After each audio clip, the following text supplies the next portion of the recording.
Retrieval. We have 3 wonderful talks lined up.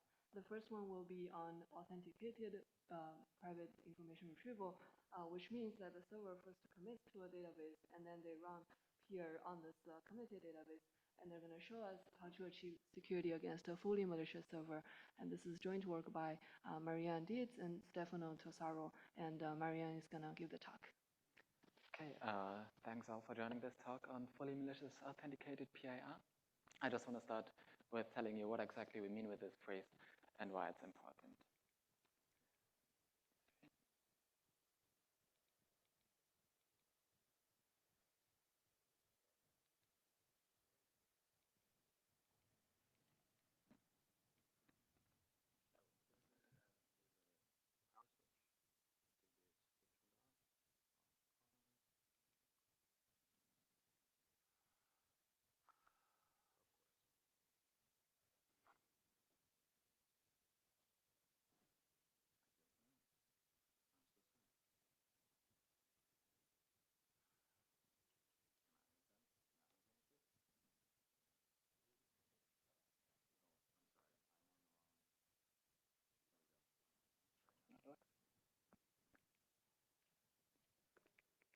Okay, good.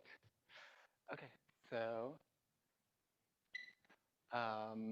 you've probably seen the conventional notion of private information retrieval, which basically just denotes a protocol between a server who has a very large database and a client who would like to know what is the ith entry in the database.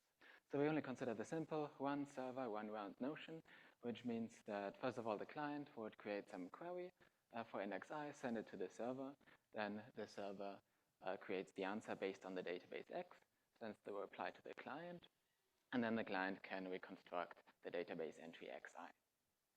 Now the catch here is the privacy requirement saying that the server shouldn't learn anything about the index I. And also we're only interested in non-trivial protocols where the communication complexity is sublinear in the database size. Typically, this would not have any integrity guarantees, which means that the server could just maliciously craft an answer and make the client output something completely different from what was intended in the original database.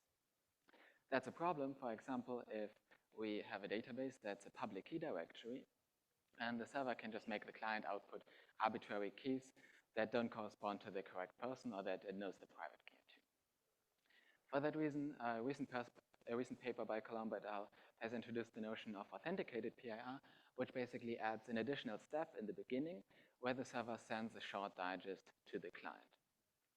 And this is basically a commitment of the database, which the client just keeps for an unlimited number of queries. And whenever it receives an answer, it can check it against this digest. Now, that means that we need to have an additional security notion, which we call integrity, which basically says that after the server has decided upon some digest, it has also fixed some database and can only respond to queries according to this database.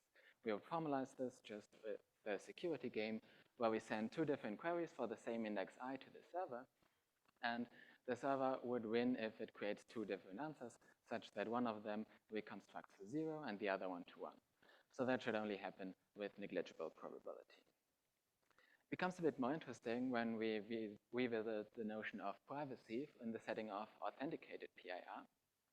So naively, we could just say then the server has to be able to simulate the query queue. But in authenticated PIR, the client also has the option to abort when it has received the answer. So that's why we're actually opening the door to select a failure attacks here. So for example, the server might be able to come up with some strategy in such a way that the client only aborts when it has queried certain parts of the database. And in practice, we can assume that whether or not the client has aborted, that is something that is observable by the server. For example, because the client could just go back to the server and reattempt the same query again. And for that reason, we actually require this stronger notion that we call privacy with abort, where the server not only needs to be able to simulate the query, but also that additional bit of information denoting whether the client has aborted or not. Now, there has been a previous work, and they have actually constructed a protocol that fulfills all these security notions, with the exception that they need to assume that the digest has been honestly generated. Now, in this work, we are interested in the setting where the server is even allowed to maliciously craft the digest itself. So there's not really any notion of a fixed database anymore. Now that's important whenever, for example, the PIR server itself is the only source where we can get the digest from. For example, for a password breach alerting service, the PIR database itself might be the one who is maintaining the data, and therefore we can't rely on some trusted third party who has an entire copy of the database and can construct the digest for us. So the first thing I want to tell you about is just a very simple presentation of why this previous work actually fails when we are able to choose the digest maliciously. And then we want to just add a very lightweight kind of digest validation step on top of this in order to achieve a fully maliciously secure protocol. Everything here is completely based on DDH, so we're not introducing any new assumptions. Now, there might be a couple of other proposals you might make in order to prove that the digest is correct, which might lead to a simpler protocol. So one of those options would be just putting a snark on top, but that would require introducing new assumptions. We could also allow a little bit of more interaction, but even then, we would still require some non-black box techniques on top of the digest generation algorithm, so we can't really expect this to be practically efficient.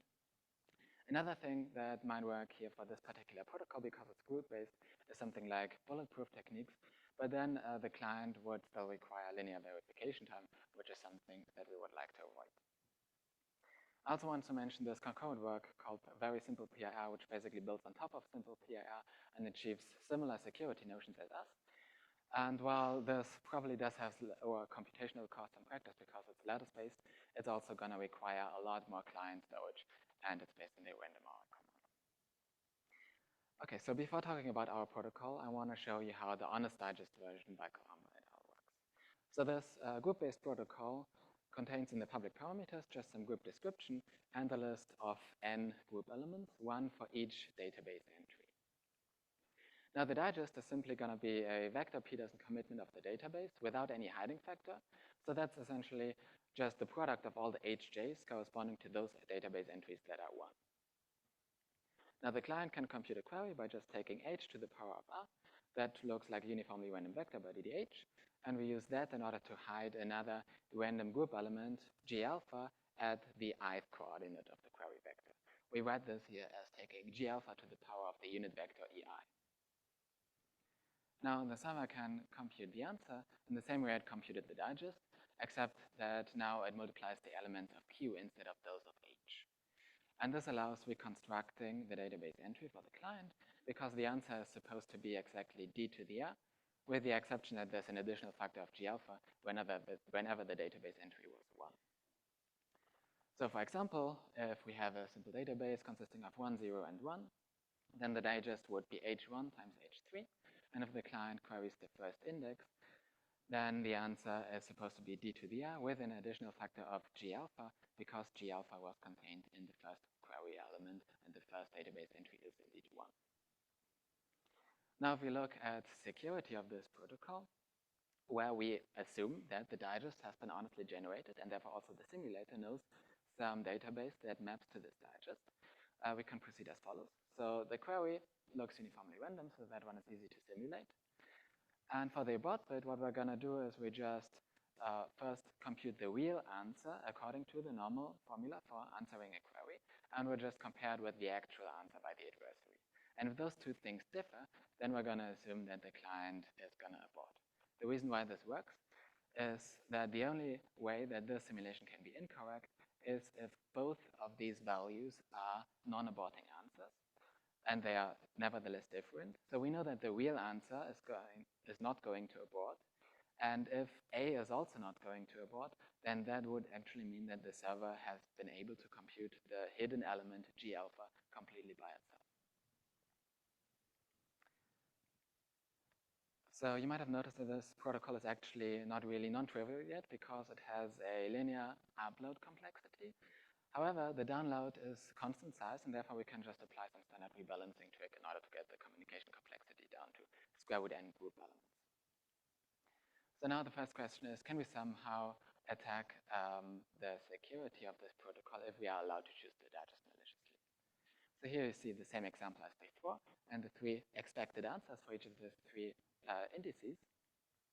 And the observation is that we can't really force the server to only use a database with binary entries. So in particular, both the digest and the answer can be computed in exactly the same way, even if one of the database entries is neither 0 nor 1. So for example, if we just insert a 2 in the first entry of the database, then the digest would be h1 squared times h3. And if we query the first database entry, then we're going to receive something that looks like a malicious answer. On the other hand, if we query either the second or the third entry, then we get a completely normal looking answer and we're not going to abort. So in other words, the server is going to learn in the end whether the client has queried one of the database entries that was binary or one of those that were not. Now the main question that we want to answer with our work is, can we somehow fix these security issues without too much overhead? And for now, I'm really only interested in fixing the attack that we've just seen. So we're only going to allow one specific type of malicious behavior, which is that the server is allowed to use non-binary entries in the database, but the digest must still be computed according to that formula. And under that premise, our goal is to come up with a protocol for the client to verify that all the database entries are indeed binary. So how do we do that? Here you see the exact same query procedure as before. And recall that the query was just constructed as hiding with the factor h to the r, just a single random element g alpha in the ith position of the query vector. Now the observation is that we can also just put g alpha not just in one of the coordinates, but in several of them. So in other words, what would happen if we don't take g alpha to the power of the unit vector ei, but to the power of some more general vector? So let's try this out. Suppose the client has some vector s over zq, and we construct the query vector according to that formula. Then if the server replies honestly, then after removing all the randomness from the answer, what the client is going to receive is actually the inner product between the database x and the chosen vector s. And that's a strict generalization of normal queries where the client has only received a single database entry xi, because xi can also be seen as the inner product between the database and the unit vector ei. So how does this help us with verifying that the database entries are binary? So in short, it doesn't quite tell us that it's binary, but it can help us get close to it. So suppose we just choose the vector s as a uniformly random 0, 1 vector. Then if the database is binary, the inner product between x and s is going to be somewhere in the range between 0 and n. Okay? And if the database contains an element that is really large, then the inner product is definitely not going to be, with constant probability, the inner product is not going to be in the range between 0 and n, because the server would have to be really lucky that the client chooses one specific value for sj.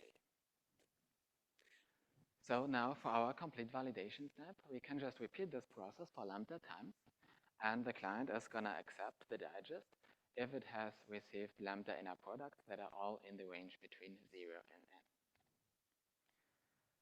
Now, under the assumption that the server has computed the digest in that particular way, and those are the database, then under DDH, we can show that if one of the database entries is really large, so outside of the range between -n and n, then it has only a probability of that is negligible for passing this validation phase.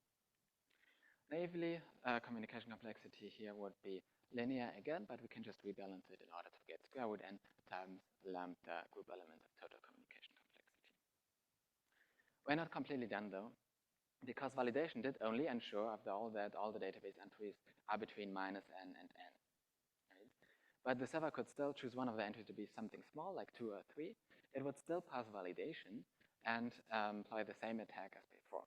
So what we still need to do is modify the query procedure a little bit in such a way that the client never aborts when it receives an answer within that acceptable range. And what exactly the behavior is in those cases doesn't really matter. So for example, as written on this slide, we can just pretend whenever we receive a non-zero entry in the acceptable range, that it's equivalent to receiving a value of 1. And in this way, even though validation has not strictly ensured that all the database entries are binary, we can still mitigate the attack that we've seen before. So now let's look at security again. And as I said, for now, we're going to assume that the digest has been honestly generated according to the formula. And then simulation works exactly the same way as before. The query can be simulated uniformly random, and the abort bit can be simulated by just computing the real answer and comparing it with the actual answer. Now that works because the validation phase ensured that all of the database entries are within that small range, and therefore the real answer is definitely not going to abort. Now, the exact same protocol with the same modifications is actually already fully malicious secure. It's just far more difficult to prove than it actually is. Because the simulation strategy here requires knowing the database that maps to the digest, but if the digest is computed maliciously, then there's no such X anymore. So how do we fix this? The high-level idea is still that as the simulator, we are still just going to try to find some answer A prime for which we know that it's not going to abort. And once we have this, we can just compare it with the actual answer and simulate the abort bit in that way. So we just want this property that we call answer extraction, saying that as the malicious server, we always have some way of answering any given query in such a way that the client is not going to abort. This would be enough in order to prove privacy with abort, but the difficulty here, of course, is to come up with the answer extractor.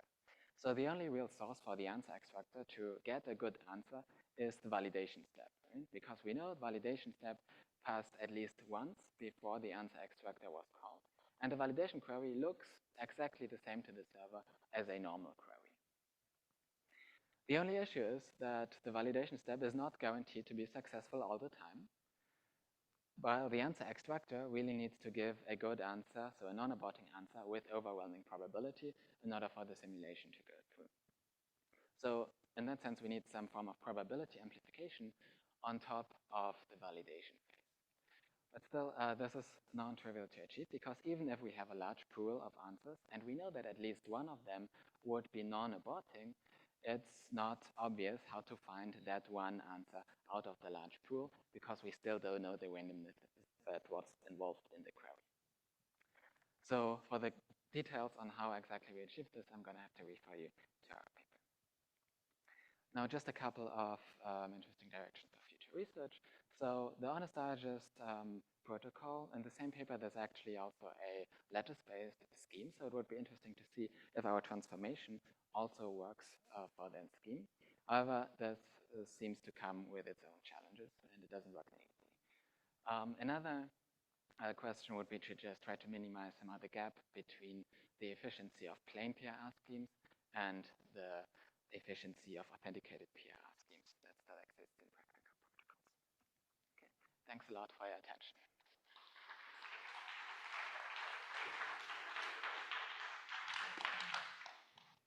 Are there any questions from the audience? You can come to the microphone to ask.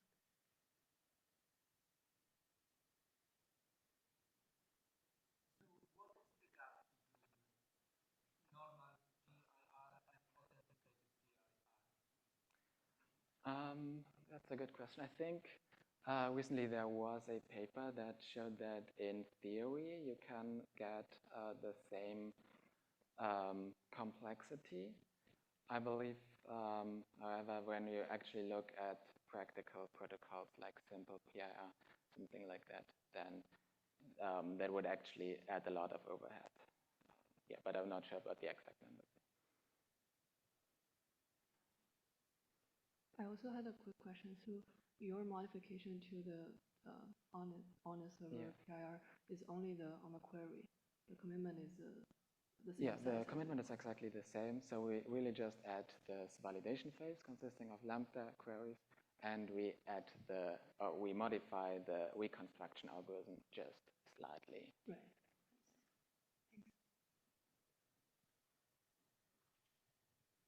Okay, let's thank the speaker again.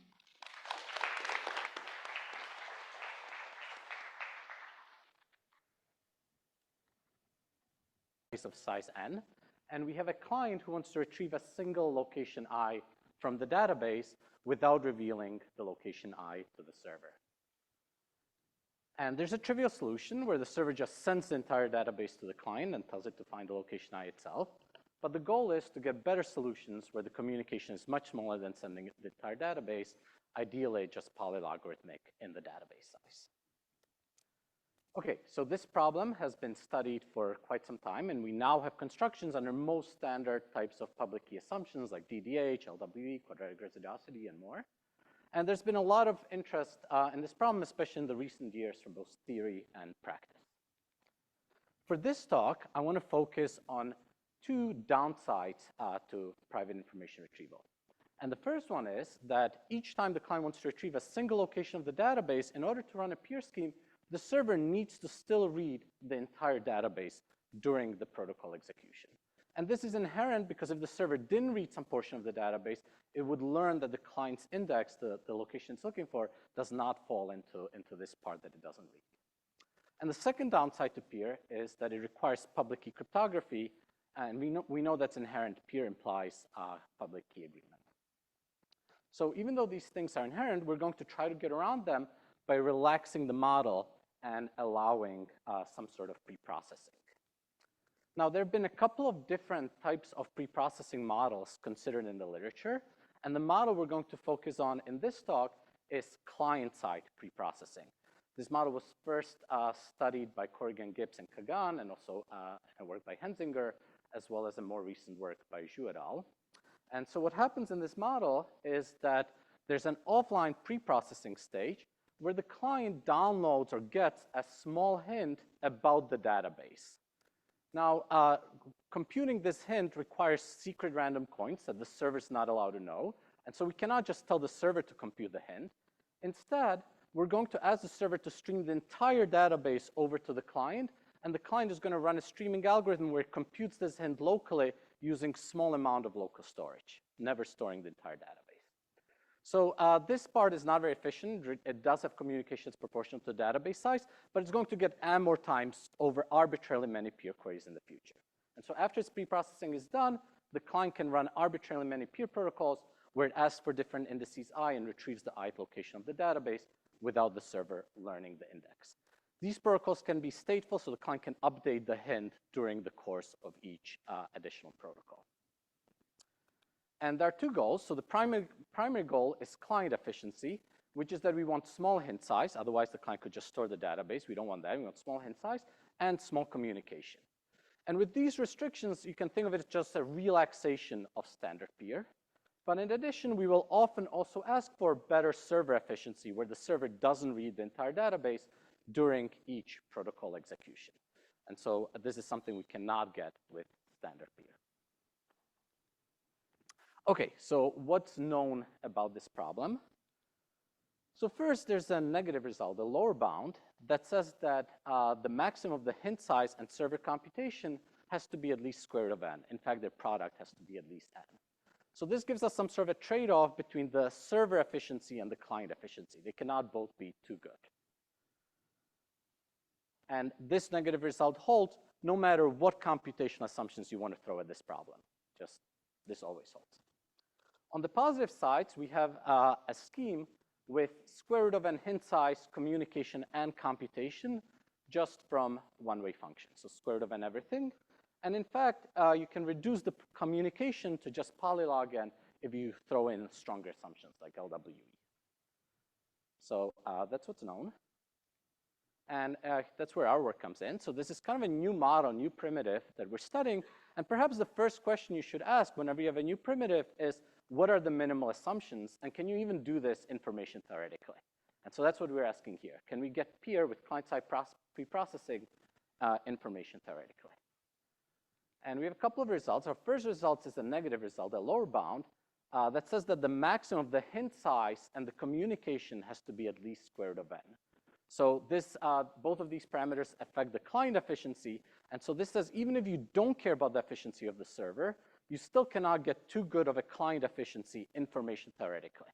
Now, this only holds for information theoretic schemes. If you throw in computational assumptions, for example, you can just use standard PIR that has no hint, empty hint, and polylog communication. So it's easy to get around with stronger, with assumptions.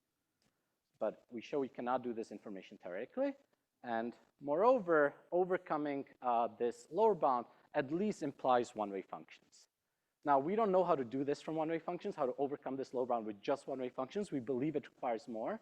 And we can show a restricted result that for certain types of restricted schemes, it requires more than one-way functions. It implies hard on average problems in the class, complexity class SDK, statistical zero knowledge, which we do not know how to instantiate just given one-way functions. But this only holds for restricted schemes, so it's not a fully general low bound. So that's a negative. On the positive side, we show two schemes. The first scheme gets essentially optimal trade-off between the hint size and communication matching the lower bound. So it has essentially square root of n size hint, square root of n communication, but this comes at a large amount of computation on the server, at least linear. And in fact, even the client has to do a lot of local computation, linear in the database size during each protocol execution. But it shows you that this negative result on hint size and communication can be met. Its lower bound is tight. And the second scheme gives us sublinear everything. So it has n to the 2/3 hint size, n to the 1/2 communication client computation, and n to the 2/3 server computation. So those are two results. And the main kind of open question that this leaves, I think this is a fascinating open question, is whether we can get an information theoretic scheme that has square root of n everything, hint size, communication, and server and client computation.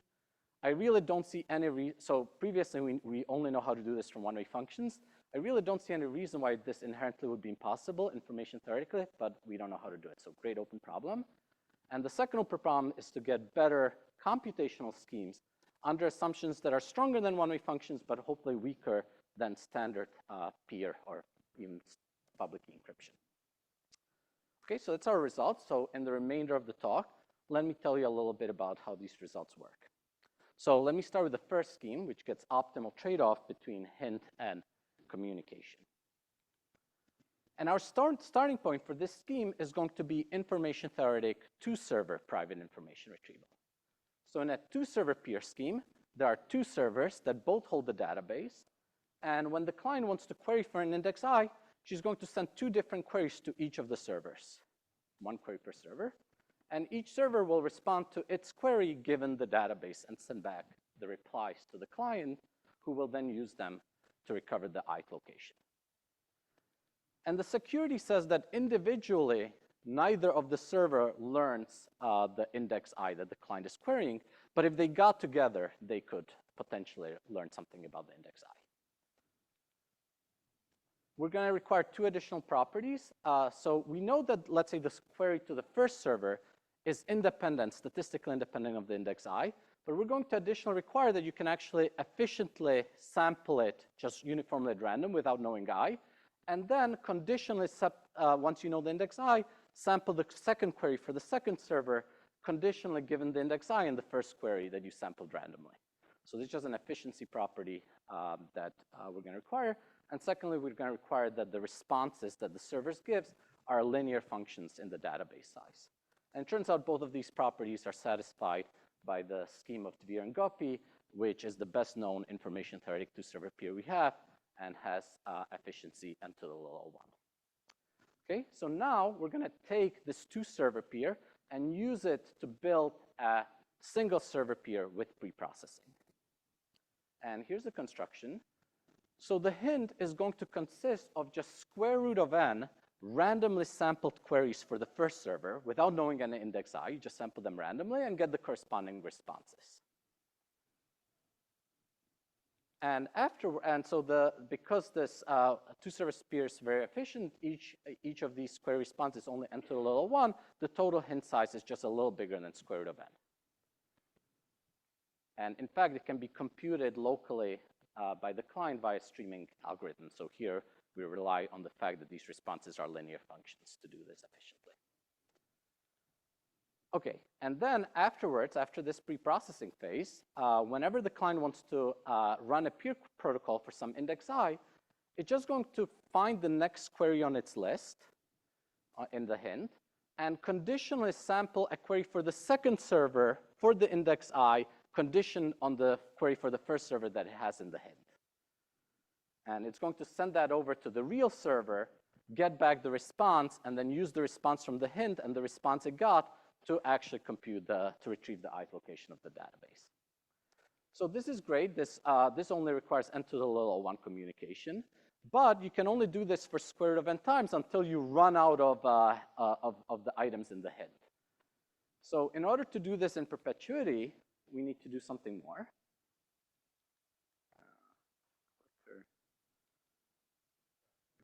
Yeah. Yeah, great. Okay, thank you. So we need to do something more.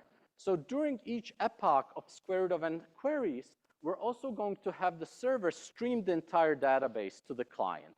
So it sends square root of n bit chunk during each query. And the client will use this to compute this epoch of square root of n queries to compute the hint for the next epoch of square root of n queries. And that allows us to use the scheme in perpetuity and has n to the 1/2 communication for the total square root of n communication of the whole protocol. So that's the first scheme. For the second scheme, I want to give you a scheme where everything is sublinear. And remember, in the paper, we get a scheme where the hint size is n to 2/3, the communication client computation is square root of n, and the server computation is also n to 2/3. That scheme is quite involved, and I'm not going to have time to show that to you. That actually is the bulk of the technical meat of the paper. But instead, in this talk, I'll show you a much simpler scheme that just has, that's worse, but it has n to 2/3 everything.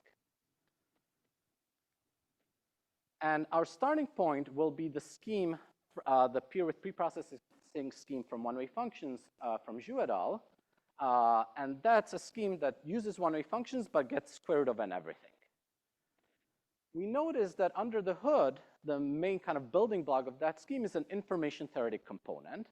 It's an information theoretic PIR with preprocessing where the hint is large as the database, but the bulk of the hint is just uniformly random coins. So the hint has 2 parts. A large amount of total uniform randomness R of size roughly n, database size, and a small data-dependent component P that's only square root of n size.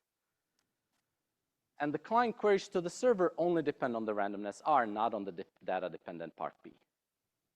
Okay? So this is the main component, and if you have one-way functions, you can just use, let's say, a pseudorandom generator or pseudorandom function to compress this randomness R in the hint and get a truly efficient scheme based on one-way functions. But we don't have one-way functions. We want to do something information theoretically.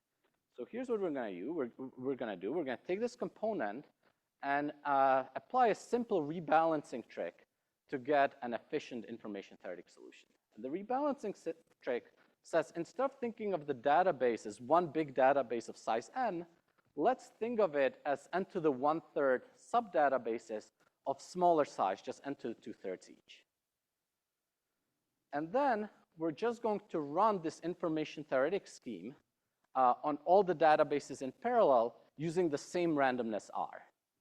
So the client's hint will consist of the randomness R and square root of, L hints n to the 1/3 hint for each of the sub-databases, L to 1/3 data-dependent components PI for each of the sub-databases.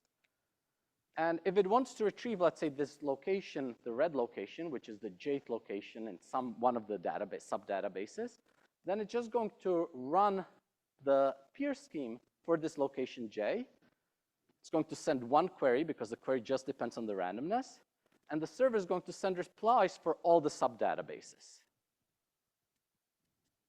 Okay? And by doing this rebalancing, we ensure that the hint size is just n to the 2/3 and and the communication is n to the 2/3 as well. So this kind of balances between the size of the query, which depends on the size of one database, and the size of the response, which depends on the number of databases you have. Okay, so that's a scheme that gets sublinear everything. And I wanted to also say a little about the negative result. So in the negative result, we show that at least one of the hint size or communication has to be at least square root of n for information theoretic constructions. The way we show that is by showing that if you did better, if you had a scheme that beat this lower bound, then it would give you some sort of a mutual information amplification protocol. So there's a protocol where Alice and Bob start with correlated secrets that have m bits of mutual information. They talk over a public channel, and they manage to agree on a shared key whose Shannon pseudo-entropy looks like it has Shannon entropy much more than the amount of mutual information they started with. And you can easily show, or fairly easily show, that such a scheme at least implies one-way functions. So how do we build such a scheme? Well, here's the idea. We're going to think of the Bob as the server and give him a uniformly random database of size n. We're going to think of Alice as the client and give her the small hint constructed by preprocessing this database. And then the mutual information between them is at most the hint size, which is, we're going to assume, is less than square root of n, assuming we have a scheme that does better than square root of n. Then Alice will just choose a random chunk of square root of n locations in the database. She'll send the index of this chunk, this red area of the database, to the server. And they're going to run PIR schemes to retrieve the bits in those red locations. And the values in those locations are going to be the shared key between Alice and Bob. So I claim that the shared key looks like it's more Shannon entropy than the mutual information they started with. And the reason is because the transcript of the PIR protocol for the bits in this chunk I looked to an outside observer like a PIR protocol for completely random independent bits that have nothing to do with the index I. The transcript is also short. You're running square root of n PIR schemes, and you're assuming each one has communication less than square root of n. So the total transcript size is much more than the database size. Now you can think of the transcript as some small leakage of the database. And if you take a random chunk of the database, it'll still have essentially the same Shannon entropy rate as it had before without the leakage. It doesn't get reduced too much. And so the entropy will be square root of n, which is more than we started with. Okay, so that's the result. But it turns out that the above result is actually much more general than just applying to PIR with client preprocessing. In fact, it also applies to scheme where the server can preprocess the database as well. And it even applies to scheme where the server and client are both stateful during the protocol and update their state. So in fact, it also applies to oblivious RAM schemes, or ORAM. It rules out information theoretic ORAM is square root of n efficiency. Now, you might be surprised because we have information theoretic ORAM with polylog efficiency, but there's a catch. Those assume that you have symmetric key encryption for free. And this says that if you don't have symmetric key encryption for free, if you want a real information theoretic solution, then square root of n is the best you can hope for. Okay, and like I said before, we show for some restricted schemes doing better. That gives you more than what requires more than one function. It in fact implies hard on average problems in SNK. So to conclude, we asked if we can get PIR with client preprocessing information theoretically. We gave negative results, positive results. And I want to just leave you with this great open question. Can you get an information theoretic scheme with square root of n efficiency for everything that would match the best current scheme we have for one-way functions? So hopefully you guys will take that up. Thank you.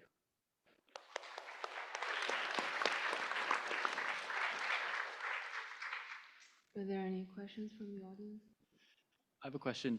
When you showed us this 2/3 scheme and you arrange the database as like a 1/3 by 2/3 square, what happens if you arrange it as like square root n by square root n? Like how do you fail to answer your open question? Yeah, you have to carefully look at the parameters you get from the basic scheme, but this is the best balance that there is if you want to balance the hint size and the communication.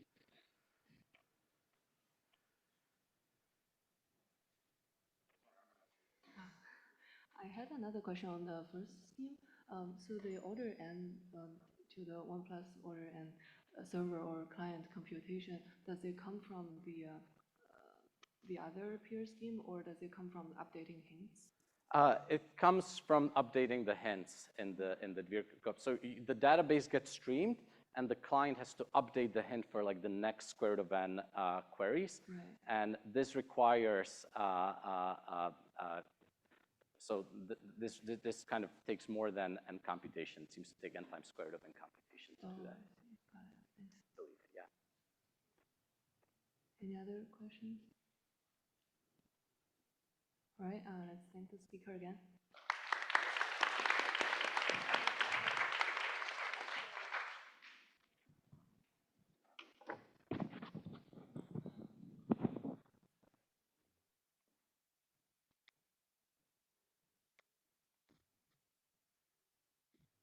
Our next talk will be on hintless single server PIR, where they get rid of the hints on the client side.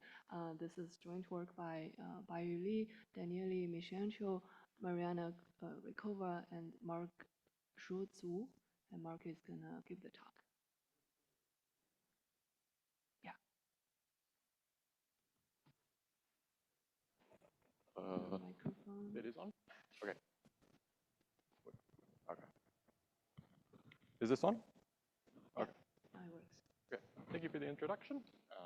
So, as mentioned, we'll be getting rid of the hint from some recent single server PIR schemes. So first I'll give the PIR background. The getting rid of the hint, it's fairly straightforward using homomorphic computation techniques. The interesting technical component for our work, we'll be doing this fast with some technique that we call composable preprocessing. Our scheme's fully implemented, so I'll end by talking about an evaluation. So we're in the single server PIR setting. This is the third talk in the session. We're all somewhat familiar with what happens. This diagram anyway. Our correctness notion is the standard one. The client has a query, they query to the server, and they get back some response. And it's correct if they retrieve the correct database record that they queried. And security is some indistinguishability type of notion. Importantly for our work, or at least for the exposition of our work, the database can be public. There's no security over the database. So as there's no security over the database, there's a pretty straightforward trivial PIR scheme where the server just transmits the database to the client. It's information theoretically secure and correct. It's pretty practical except for the bad bandwidth, which is linear in the size of the database. The compute's also linear in the size of the database, but this is somewhat competitive with the single server schemes we'll be talking about. Of interest to our work, there's also homomorphic encryption-based single server PIR, where the client encrypts some index with homomorphic encryption, and then sends this, and maybe an evaluation key for the homomorphic encryption scheme. And then the server homomorphically computes this indexing function. It'll be secure and correct as long as the homomorphic encryption scheme is secure and correct. The metrics that we're going to care about optimizing are bandwidth. We ideally want sublinear in the size of the database bandwidth. Server compute in particular, this server is computing this homomorphic evaluation, which can be somewhat expensive in general. And then there can be certain pre-processing costs associated with this. So as an easy example for the homomorphic encryption scheme that's been sketched so far, the generation of the evaluation keys might be expensive, but there are more expensive pre-processing costs that we're actually trying to remove, which is this client-side hint. So the state of the art for these PIR schemes from homomorphic encryption, the thing that's most relevant for our work is simple PIR and double PIR. These are extremely fast online server processing. Essentially, they're roughly equivalent to linearly scanning through the database. The downsides with them are a little bit larger. So they have large queries, square root the size of the database roughly. This is large compared to more advanced homomorphic encryption scheme techniques. And they also require database-dependent hint. This requires expensive server processing, pre-processing to generate. But of more issue, since it's database-dependent, if there's database updates, then you have to update the hint as well. And the hint is, it's kind of the shared state, but it's in this asynchronous protocol. It can be a pain to manage. And the hints can also be somewhat large. I'll have particular numbers at the end, but if you view the hint as a compressed form of the database, the compression doesn't always work. So for, I guess, yeah, so I have a particular number here. So for a particular 300 megabyte database, this hint for simple PIR can have size roughly 30% the size of the database. And for double PIR, it's actually 25 times larger than the database. So if you're not careful, sometimes these hints can mean that you're better off using the trivial PIR protocol where you just transmit the database. So the other state-of-the-art scheme that we'll compare to, although the techniques in this scheme are less similar to our work, is Spiral, which uses more advanced homomorphic encryption, has much smaller queries. The downside is it's roughly 10 times slower than simple PIR and double PIR. And it has some moderately large evaluation keys that it requires. The reason to bring this up now is that this 10 times slower is kind of our performance budget. As long as we're able to remove the hint from simple PIR and without getting as slow as Spiral PIR, then we might still have something interesting. But if we do something to remove the hint that gets us slower than Spiral PIR, then we don't have anything interesting. Concurrent to our work, both were made public last fall, is Tiptoe PIR, which removes the hint from simple PIR, which is precisely what we do as well. But it does this with concretely large per bandwidth query costs, roughly 23 megabytes for the databases we consider, asymptotically n squared log q. So one way of viewing our work is doing a very similar thing to what Tiptoe does, but optimizing it slightly more to get smaller per query bandwidth costs while having actually slightly better compute, server-side compute. So LWE-based encryption has ciphertexts that are a random matrix A and a vector B, such that they satisfy this approximate decryption equation. There's certain constraints here, so we're going to want the secret key to have bounded norm, small bounded infinity norm.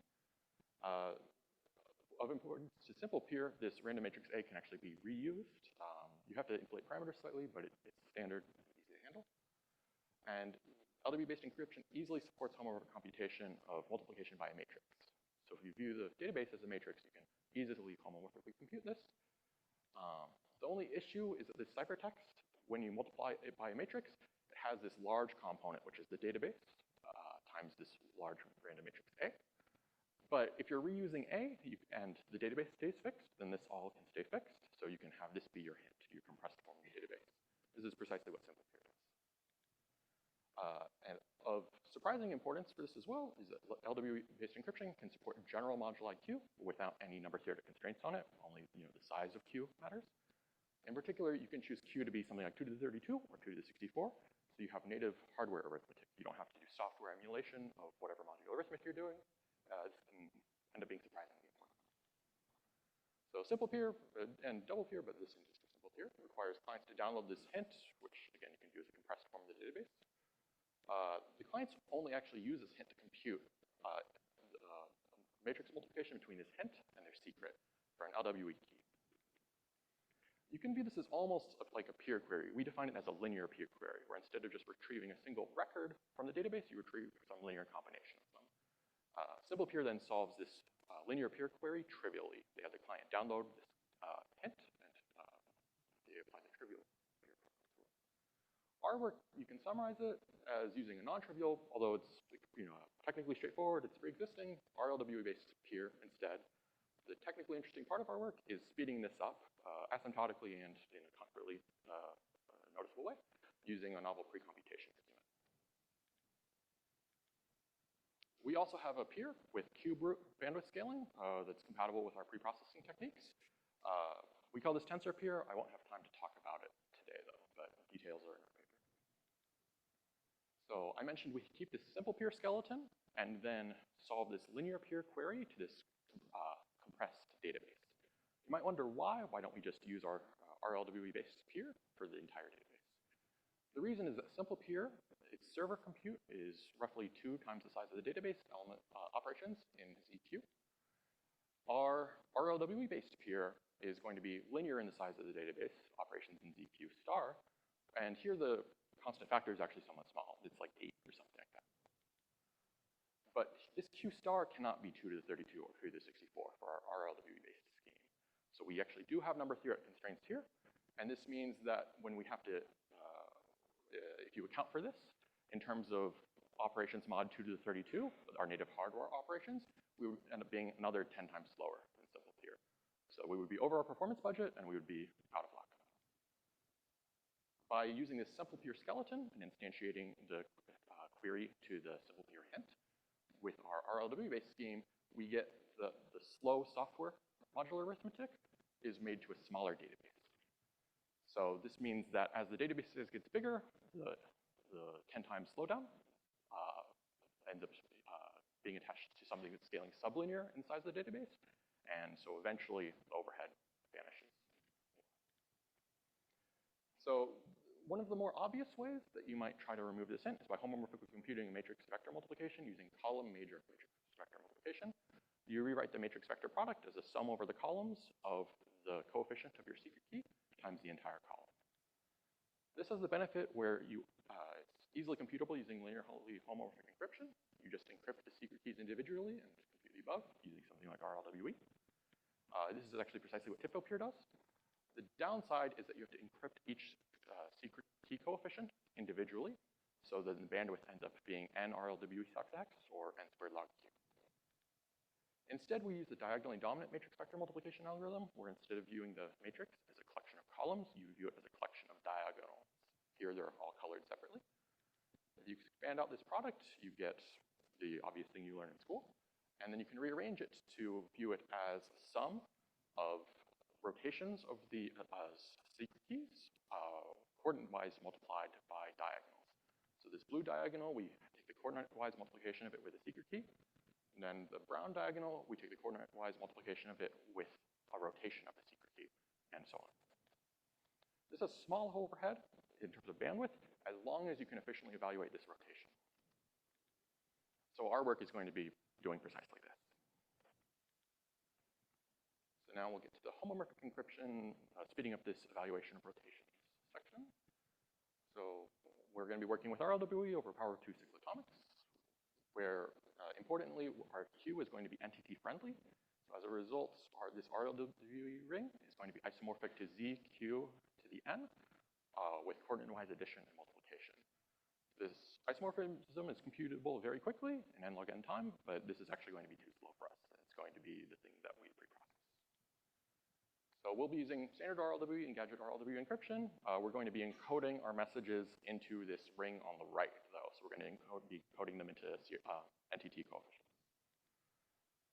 So an important operation for RLWE-based homomorphic encryption is the diamond product. So if we have some collection of ciphertexts and a polynomial, it is precisely as follows. You gadget decompose the polynomial, and you multiply it by each individual ciphertext, and you sum over all the components.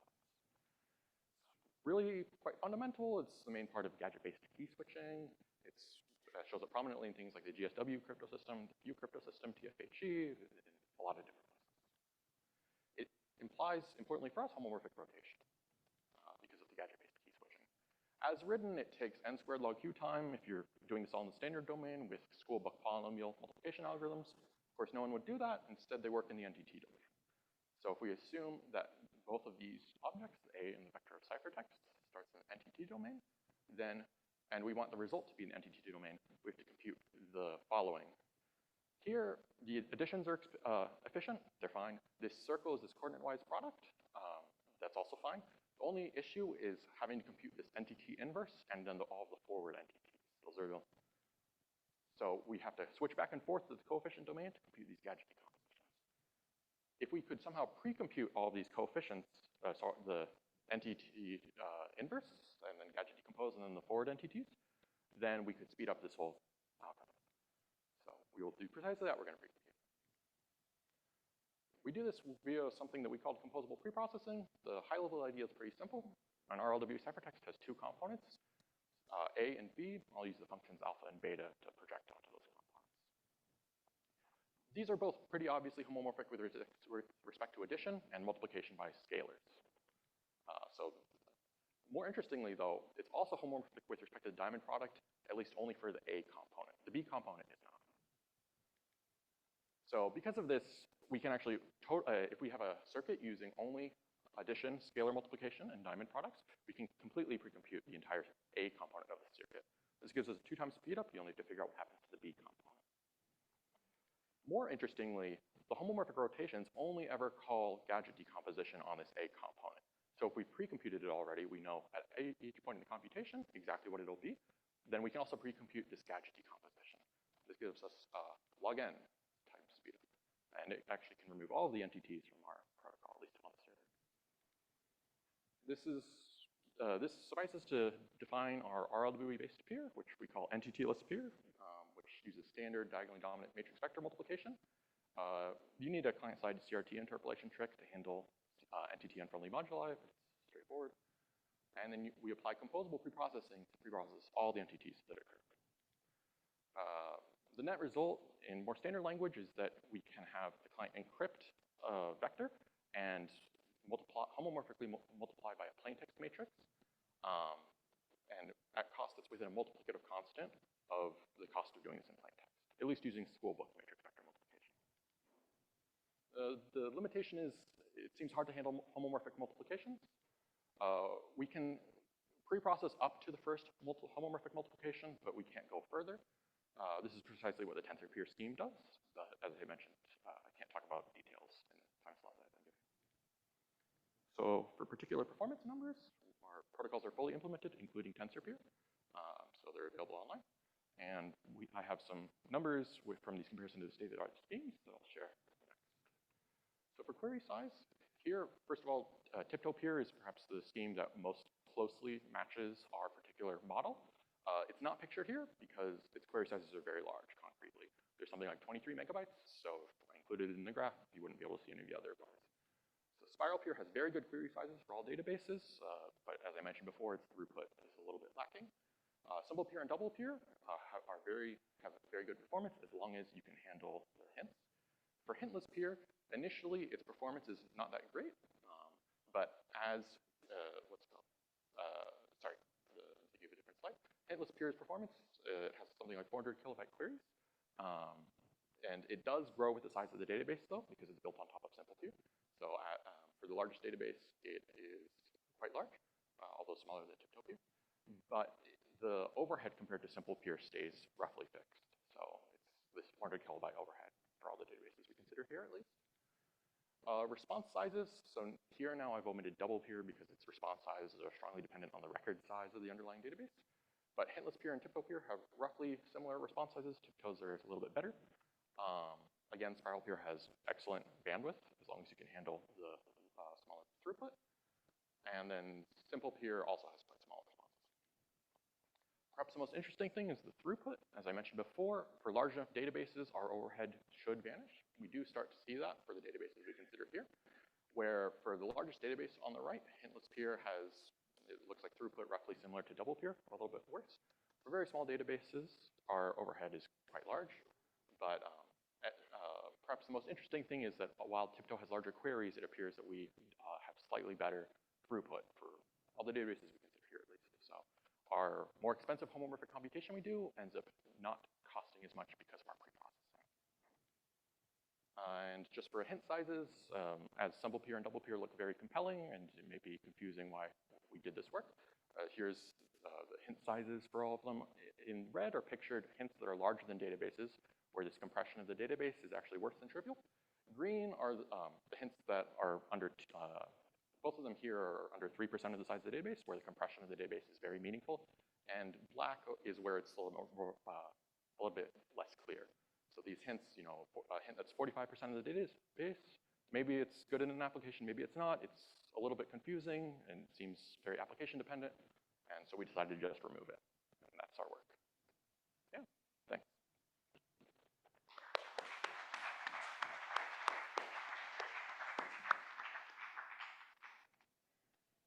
Any question from the audience?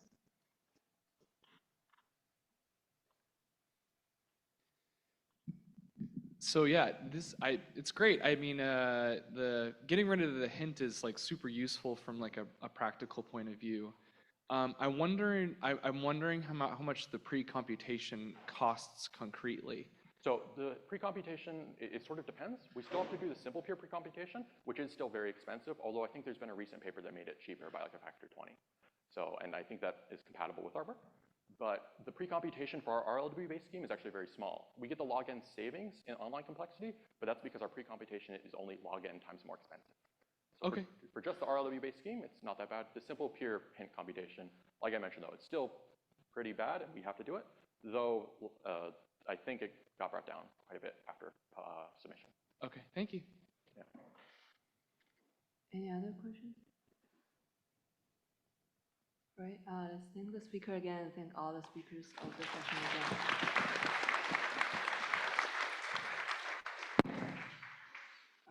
The next session will be in 5 minutes.